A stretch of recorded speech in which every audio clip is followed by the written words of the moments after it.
भारत में इस समय अमृतकाल चल रहा है, लेकिन भांति भांति के भी बवाल चल रहा है।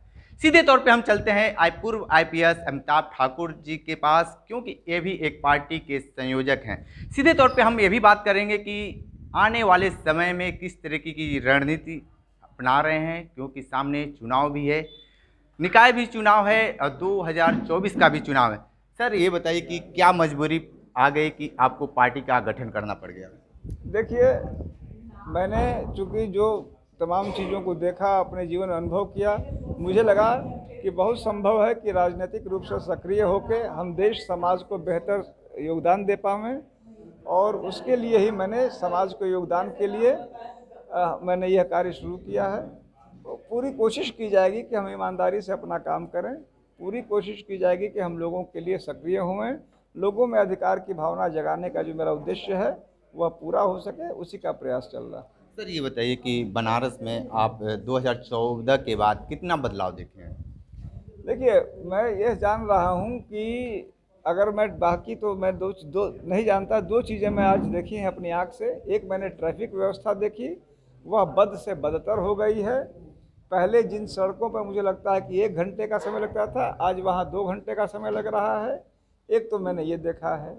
दूसरा मैंने देखा है गरीबी की दशा, बदहाली की दशा। तो मैं जिस गांव में गया था वहाँ की गरीबी मैंने देखी। मैं अचंभित रह गया कि कपसेठी का एक प्रकरण में गया था, एक दलित घर में, वहाँ सूखा एक रोटी का टुकड़ा सूखा सा पड़ा था और इतने से सब्जी पड़ी थी उसके यहाँ।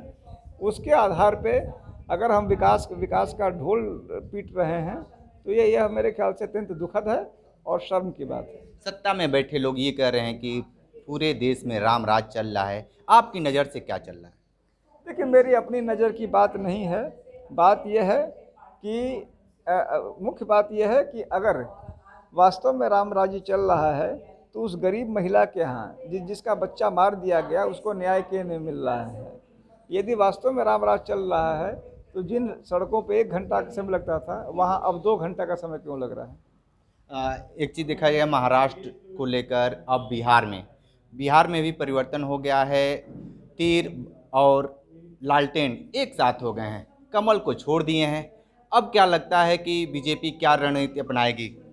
देखिए, ये उनके राजनीतिक मामलात हैं, मैं उसमें कुछ बोलना मेरे लिए उचित नहीं है। यह जरूर है कि मौका परस्ती की राजनीति मेरे ख्याल से किसी के लिए बेहतर नहीं। आपके एक व्यक्तिगत सवाल पूछते हैं कि आपके मतलब जब अधिकारी थे तो उस समय सबसे महत्वपूर्ण काम क्या आप किए थे? देखिए, मैंने क्या महत्वपूर्ण कार्य किए? मैंने हमेशा कानून के पालन करने की कोशिश की। कोई काम मेरा सबसे महत्वपूर्ण क्या था, यह बोलना किसी और काम को कम करना होगा जो मुझे दायित्व दिए गए। और यह भी सही है कि सालों तक मुझे कोई महत्वपूर्ण दायित्व जो महत्वपूर्ण लोगों के शब्दों में कहा जाता है, लोगों ने इसीलिए नहीं दिया कि समय उनके लिए बहुत ही दुष्कर हो गया था। उन्हें लगता था कि मैं सही काम कर दूंगा, तो जाहिर सी बात है इसके कारण मुझे झेलना पड़ता था। इस सरकार में आपको लगता है कि अधिकारियों की बोलने की आज़ादी है? देखिए, बोलने की आज़ादी प्रश्न नहीं है, काम करने की आज़ादी का प्रश्न है। साफ दिख रहा है कि टारगेटेड एक्शन हो रहे हैं। एक आंख से तो बहुत तेज काम हो रहा है। यदि आप विपक्षी दल के हैं, यदि आप सत्ता से जुड़े लोग नहीं हैं या उनके वोटरों में नहीं आते हैं, तो आप पर तो इतनी तेज कार्रवाई होगी कि देखते रह जाइएगा। और सत्ता का 100 भी कहीं जुड़ गया तो कार्रवाई बिल्कुल ख़त्म हो जाती है। आपकी पार्टी का क्या मैनिफेस्टो है? हमारी पार्टी का मुख्य उद्देश्य मात्र 2 है।